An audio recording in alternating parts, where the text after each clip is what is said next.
አግብተሃት ወደ አረብ ወደ ከሀገር ውጭ ወደ ሳውዲ መሸኘት እንዴት ይታያል? እኔ ከሆንኩ አግብተሃት መሸኘት ያልከኝ ና አድርጉም እኔ ወጥቼ እሰራለሁ።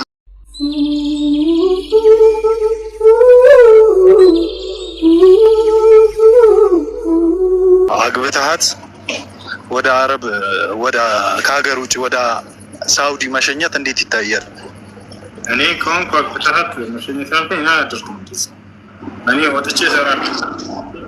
ስደት ውጭ ያልሰራ ሰው እንዴት ነው ሚስት አግብቶ ሳውዲ ልካታ ዘመናዊ ባርነት ማለት ነው። ድሮ ላይ ምን ያደርጉ ነበር? ባሪያዎችን አንድ አለቃ ይሄድና ጠንካራ ይሆናል ባሪያ ይገዛል ገበያ ላይ። ከገዛ በኋላ ይሄን ባሪያውን በቃ እየሰራህ አምጣ ይለዋል። እሱ ቁጭ ብሎ እዛ ቀኑን ሙሉ ያ ባሪያው ሰርቶ ያመጣል ገንዘብ ተቀብሎ ማታ ላይ ይበላል አለቃ። ከዛ ጠዋት ደግሞ ይወጣል ያ ባሪያ አሁንም ሰርቶ ደግሞ ያመጣል ያንን ገንዘብ ላለቃው እየሰጣ በዚህ መንገድ ይኖሩ ነበር። አሁንም እንዲሁ ምን ያደርጋል? ባል የሆነ ገንዘብ እንትን ይልና ሚስቱን ይልካታል። እየሰራች ወሩን ሙሉ ያንን እያሰበ ሁሉ እየደወለ ይጠይቃታል። ስንት ደረስ? ደሞዝ ስንት ነው? መቼ ነው የሚገባው? ምንዛሬ ስንት ደርሷል? ላኪ ቶሎ በይ ይላታል። ከዛ ይሄ እስልምና ፈቅዶልናል ይላሉ። ወላሂ ይሄን እስላም አልፈቀደም። ይሄ ዘመናዊ ባርነት ነው። ዘመናዊ ባር ያው እንትኑ የተቀየረው ወደ ውጭ ሄደች በሚለው ስም ነው እንጂ የተቀየረው ያን ነው። ቀደምቶች ሲያደርጉ የነበሩትን እያደርጋሉ። ወንድ ልጅ ነው ሰርቶ ማስተዳደር አለበት ሚስቱን። ነቢያችን ሰለላሁ ዐለይሂ ወሰለም ወጣቶችን ሲናገሯቸው ምን አሉ? ያ መዕሸረ ሸባብ መን ስተጣዐ ሚንኩም ልባአተ ፈልየተዘወጅ ወመን ለም የስተጣዕ ፈዐለይሂ ቢሶም ፈኢነሁ ለሁ ዊጃእ አሉ። እናንተ የወጣት ስብስቦች ሆይ ከእናንተ የጋብቻን ጣጣ መቋቋም የሚችል ካለ ያግባሉ። አያችሁ፣ የጋብቻ ጣጣ በወንድ ልጅ ላይ የተጣለ የሆነ አለፍትና ነው። ሴት ልጅ አይደለችም ሰርታ የምታስተዳድረው። አብራቸዋል ወንድ ልጅ ቁጭ ላሉ ውስጥ እሷ ወጥታ ትሰራለች ምናምን። እሷ የውጭ ጉዳይ ሚኒስቴር ሆናለች፣ እሱ የውስጥ ጉዳይ ሚኒስቴር ሆኗል። ቁጭ ብሎ መቼ ነው ደሞዝሽ የሚመጣው እያለ እግሩን በእግሩ ላይ ሰቅሎ ከዚያ ያስልቃታል፣ ይበላል። ኒዛሙ ተቀየረ፣ ህይወት ተበላሸ፣ ስርዓቱ ተቀየረ። እሱ ነበር የውጭ ጉዳይ ሚኒስቴር መሆን ያለበት። እርሱ ሰርቶ ያመጣል። ሚስት ቤት ውስጥ ፏ ብትን ብላ በቃ ልጆቿን በዲን በአክላቅ ላይ ታሳድጋለች። ምን ትላለች ምናምን። አሁን እሱ ቤት ውስጥ ቁጭ ብሎ እሱ ደሞዝ ይቆጥራል፣ እሷ ሰርታ ታመጣለች ምናምን ይኖራሉ። ወላሂ ህይወት አያምርም እንደዚህ። ሴት ልጅ በዛች በምታሳሳ ሰውነቷ ደክማ ለፍታ ሰውነቷ ብሎ ምናምን እንትን ይላል። ይሄ ተገቢ አይደለም። ይሄ ተገቢ አይደለም። አደምን አለይሂ ሰላም አላህ ሱብሓነሁ ወተዓላ አንተ ከገነት ከወጣህ የመስራት ኃላፊነት በአንተ ላይ ነው ብሎ ይህንን ህግ አውጥቶለታል። ፈቁልና ያ አደሙ ኢነ ሃዛ ዐዱውን ለከ ወሊዘውጅክ ፈላ ዩኽሪጀነኩማ ሚነል ጀነቲ ፈተሽቃ። አደም ሆይ አሉ አላህ ኢነ ሃዛ ዐዱውን ለከ ወሊዘውጅክ፣ ይህ ሰይጣን ለአንተም ለሚስትህም ጠላታችሁ ነው። ፈላ ዩኽሪጀነኩማ ሚነል ጀነቲ ፈተሽቃ፣ ከጀነት እንድትወጡ እንዳያደርጋችሁ የኔን ትእዛዝ እንድትጥሱ አድርጎ ከወጣችሁ አንተ ትለፋለህና ነው። ለፍቶ የማስተዳደርን ኃላፊነት በባል ላይ ነው ያደረገው። ከሰው ልጆች መጀመሪያ ታሪክ አላህ ሱብሓነሁ ወተዓላ እሷ ላይ ሐዋ ላይ አይደለም ትለፋላችሁ አይደለም ያለው፣ ትለፋለህ አንተ ነው። ሴት ልጅ ሰርታ ልታስተዳድር አይደለም በፍጹም የተገባ እሱ ነው ሊያስተዳድራት የሚገባ። ለማንኛውም ሚስቱን ወደ ውጭ እየላከ ብር እያስላከ የሚኖር ሰው ይሄ ስህተት ነው። እስላም ይሄን ያዘ። እሱ ነው ሄዶ ሰርቶ እና ልጆቹን ማስተዳደር አለበት።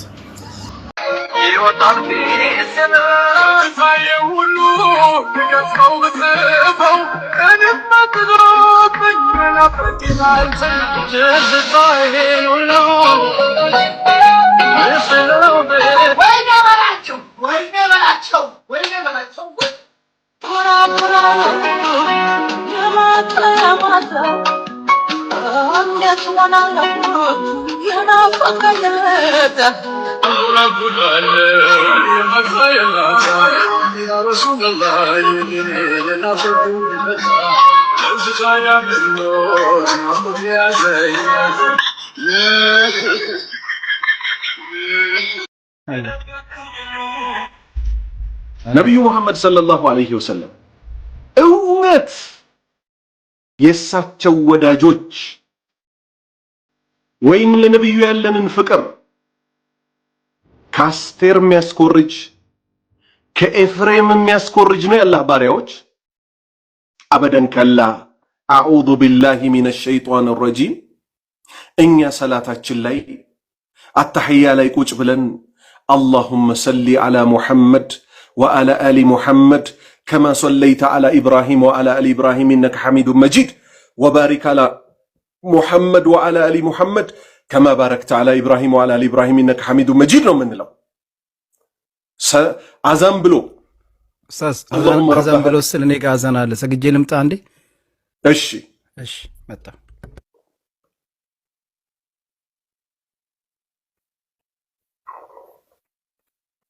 ቀጥል አንተ። መጣሁ እኔ።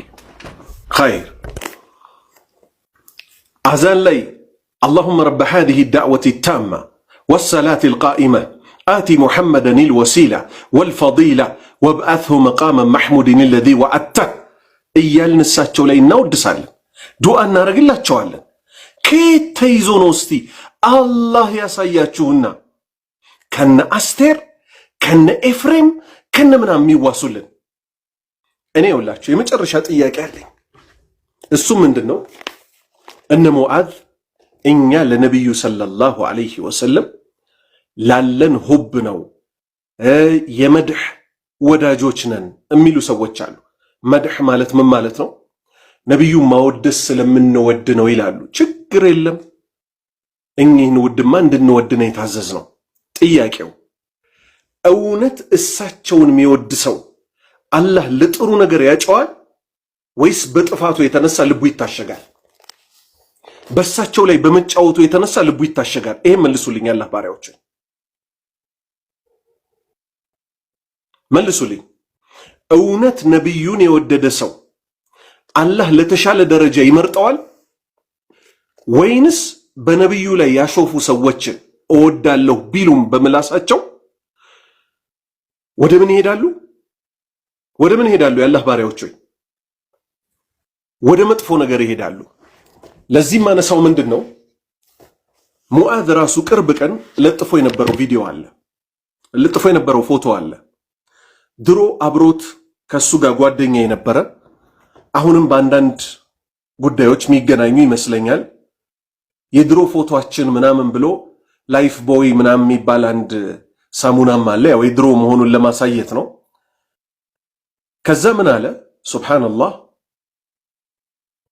ያ ልጅ ማለት ነው ኢስሐቅ ይባላል።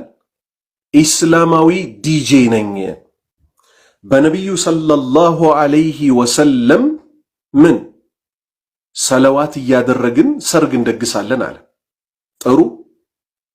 የኛ ነቢይ የሰርግ ቀን የሚጨፈርባቸው ነቢይ ናቸው? አበደን አይደሉም። ጥሩ። ይሄው ልጅ እውነት እሳቸው የሚወዳቸው ከሆነ አሁን ያለበትን ተጨባጭ ሁኔታ ነው የምንነጋገረው። የእሳቸው ፍቅር ወደ ተሻለ ሰውነት ይመራል እንጂ ወደ ቆሻሻ ሰውነት አይመራም በፍጹም። ምን አደረገ?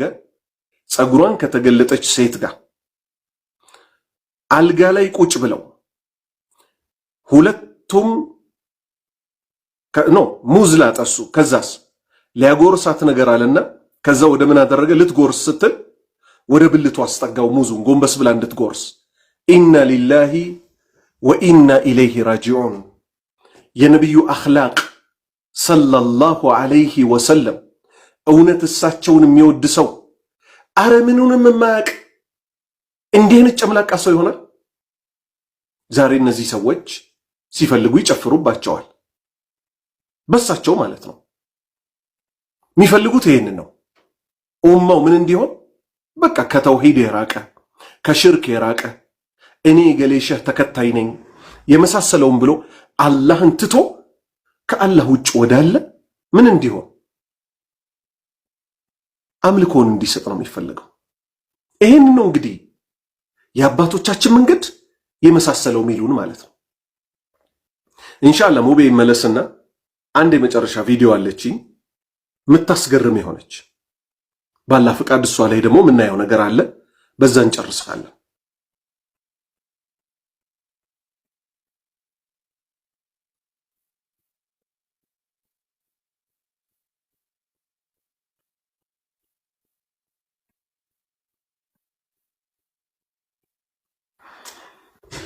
የሚገርመኝ ደግሞ ከዚህ በፊት ራሱ ማለት ነው ይሄ ቪዲዮ አሁን ይሄ እና አስቴር ምናምን የተባለው ሰርተው የሚለቁባቸው እኮ ልክ እንደነሱ ያሉ ወጣቶች ናቸው። ግን ተውሂድ የሚወዱ የነዚህ ልጆች ጥፋት መንገድ የማይቀበሉ ነብዩ የማንም መጫወቻ አይደሉም ብለው ነው የሚለቁት። ምን ይሉናል ለኛ? አስቴርን ታቃታለህ፣ ኤፍሬምን ታቃታለህ ይላሉ። ውሸታም። አገሪቱ ጠቅላላ እንዴ የኮረጁት ሰዎች ከየት አውቀው ኮረጁ? እኛ እኮ የተኮረጀውን ነው እኮ ከልጅነታችን ጀምሮ ደግሞ በሬዲዮም በቲቪም በታክሲም ስንሄድ እንሰማዋለን፣ እንጸየፈዋለን።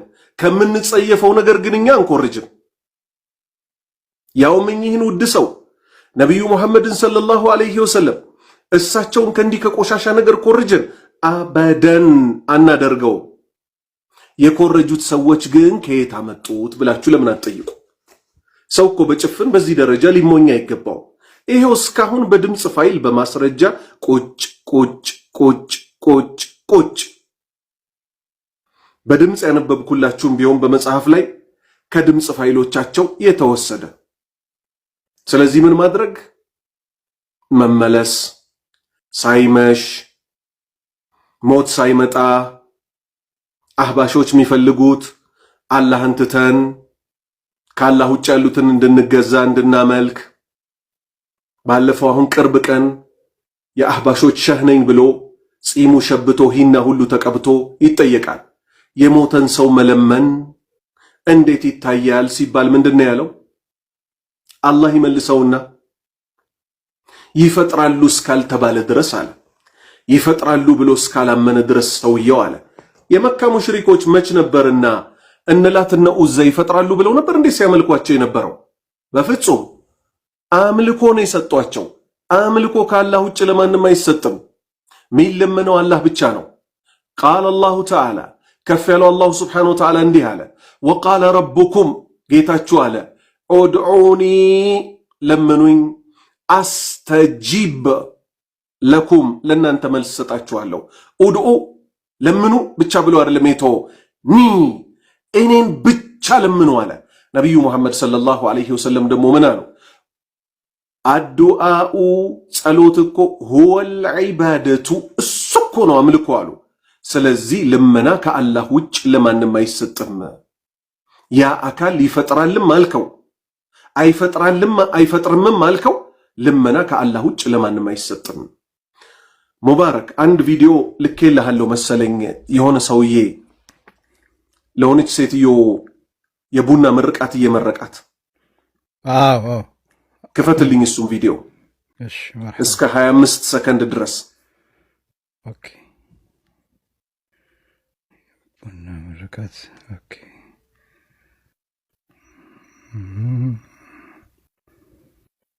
ተቀበለ ይሆናል። ኢማን ጀባ ታይጀባ ንቀኛስ ገደል ይግባ አንቺም ሁኚ ባላጀባ ባላበባ ቢስሚላህ እንግዲህ ያፈጠጠ የሚያገጠጠ ማያገኝሽ ቢስሚላህ الرحمن الرحيم የነካሽው እንደያበሽው በመሐባሽ ይበጅ ቡናሽን ደግሞ አዝማ አድርገው ለመድኃኒት የሚፈለግ በነጫው ላይ ሆነበት ረበና በነጭ አውሊያ ይሁንበት በጥቁር በላ ማለት የሰይጣን አስተምሮት ነው። ጥቁር በላ ማለት ጥቁር የሚታረድለት ማለት ነው። ልብ በሉ፣ አላህ በሰይጣን አይለመንም። ቡናሽን ያጣፍጥልሽ ብሎ አላህን ከሆነ የለመነው በቂ ነው። አያችሁ አይደለ? አሁን ይሄ ዘሙ ምናምን የሚባለው ሰውዬ ነው። ባህል በሚል ስም በጣም ቲክቶክ ላይም ዩቲዩብ ላይም በጣም ፌመስ ነው። ይሁት ከእስልምና የሚያስወጣውን ቃል ግን ሰንቆታል። ከእስልምና ለመውጣት ደግሞ አንዲት ቃል በቂ ናት። እምነታችንን ጠብቅ የምንለው በዚህ ነው። በነጭ አውሊያ ይሁንበት በጥቁር በላ አለ። ጥቁር ዶሮ የሚታረድለት ሰይጣን አለ። በሰይጣን ይሁንበት ተብሎ አላህ ይለመናል እንዴ? አይለመንም። ድገመው፣ ይስሙት። እኛ ዝም ብለን አይደለም የምንናገረው።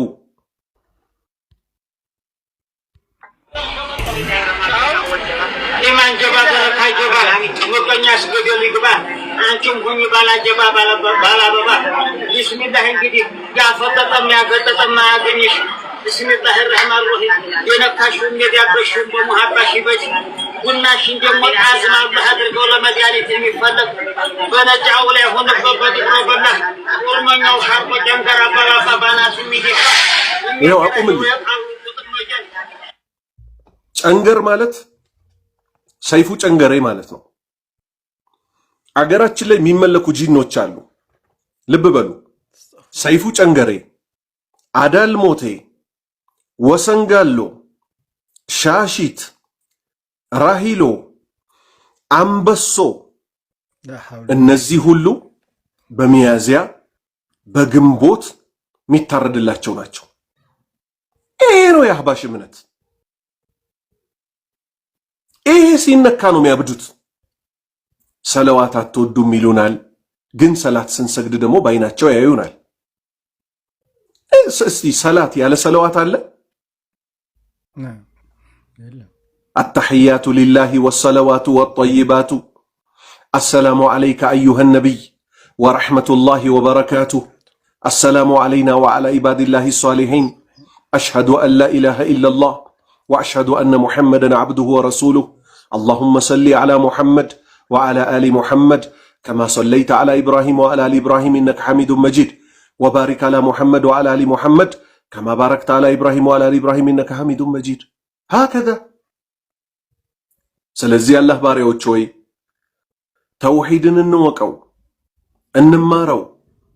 አላሁ ስብሓነሁ ወተዓላ ወላ ተሙቱነ ኢላ ወአንቱም ሙስሊሙን ሙስሊሞች ሆናችሁ ቢሆን እንጂ እንዳትሞቱ ነው ያለን። ሞትንም እኮ ማንም ይሞታታል። ተውሂድን ሳይዙ መሞት ግን ውርደት ነው። አንድ አላህን በብቸኝነት ሳያመልኩ መሞት ውርደት ነው። እንዳንሸወድ ነሷራዎች ዒሳን ሲያመልኩ የእውነት ከከፋን እኛ ውስጥ በሚመለኩትም በጠቅላላ ሊከፋን ይገባል። ለምን እኛ እንድናመልክ ተሰብሰቡ የተባልነው ኢነ ሃዚህ ኡመቱኩም ኡመተን ዋሂዳ ወአና ረቡኩም ፈዕቡዱን። ትርጉም ኢነ ሃዚህ ይህቺ ኡመቱኩም ህዝብ ኡመተን ዋሂዳ አንድ ህዝብ እኮ ናት። መቼ ወአና ረቡኩም ፈዕቡዱን እኔ ጌታችሁ ነኝና እኔን በብቸኝነት በማምለክ አንድ ከሆናችሁ አንድ ናችሁ አለ። አንድ ካልሆናችሁስ አባትና ልጅም ይለያያል። ማንና ማን እንደተለያየው? ኑሕና ልጁ እንደተለያየው፣ ኢብራሂምና አጋሪው ልጃቸው እንደተለያየው፣ ኢብራሂምና አጋሪው አባታቸው እንደተለያየው። ስለዚህ አላህ ባሪያዎች ሆይ ተውሂድ ማለት ምንደራደርበት አርስት አይደለም። ማናችንም ጉድለት አለብን። ማናችንም ጉድለት አለብን። ሆን ብለን ግን ከአላህ ውጭ ላሉ አካላት እንስገድ ማለት ነውር ነው አይደለም? የአላህ ባሪያዎች ሆይ አንድ ወንድም ያው እኔ ቪዲዮ ባልገባም ብዙ ኮሜንቶቹን ባላይም አንዲት ኮሜንት ግን አይቼ ነበር። የአብሬት ሼኾች ጥፋታቸው ምንድነው አለኝ። እዚህ ኮሜንት ላይ ተለቆ ነበር። እኔ አንተን እጠይቅሃለሁ የነብዩላህ ዒሳ ጥፋቱ ምንድነው? ዒሳ አይመለክ ስንል በደንብ ያዙልኝ። ዒሳ አይመለክ ስንል አንድ ሰው መጥቶ የዒሳ ጥፋቱ ምንድነው ቢለን ጥያቄው ጤነኛ ጥያቄ ነው? ጤነኛ ጥያቄ አይደለም። እኛ ከዒሳ ጋር ችግር የለብንም፣ አይመለክ ነው ያልነው። የአብሬት ሼኾች የቃጥባሬ ሼኾችም ሲባል አይመለኩ ስንል አትንኳቸው የሚሉን ሰዎች እኮ ነው የሚገርመን። የአላህ መብት ሲነካ ያልቆረቆራቸው አብሬት አይመለክ ስንል፣ ቃጥባሬ አሊ ጎንደር አይመለክ ስንል ምን ባረጉ ነው እነዚህ አባቶቻችን ለእስልምና በታገሉ? እኛ አይመለከተንም። ለሰሩት መልካም አላህ ይቀበላቸው። የአላህ መብት ግን በፍጹም ተቆርሶ ሊሰጣቸው አይገባም። ይሄንንም ባይናችን እያየን አይ አባቶቻችን እኮ ምናምን እያልን ልንሸፋፍንላቸው በፍጹም አይገባም። በተውሂድ ላይ እንሰባሰብ።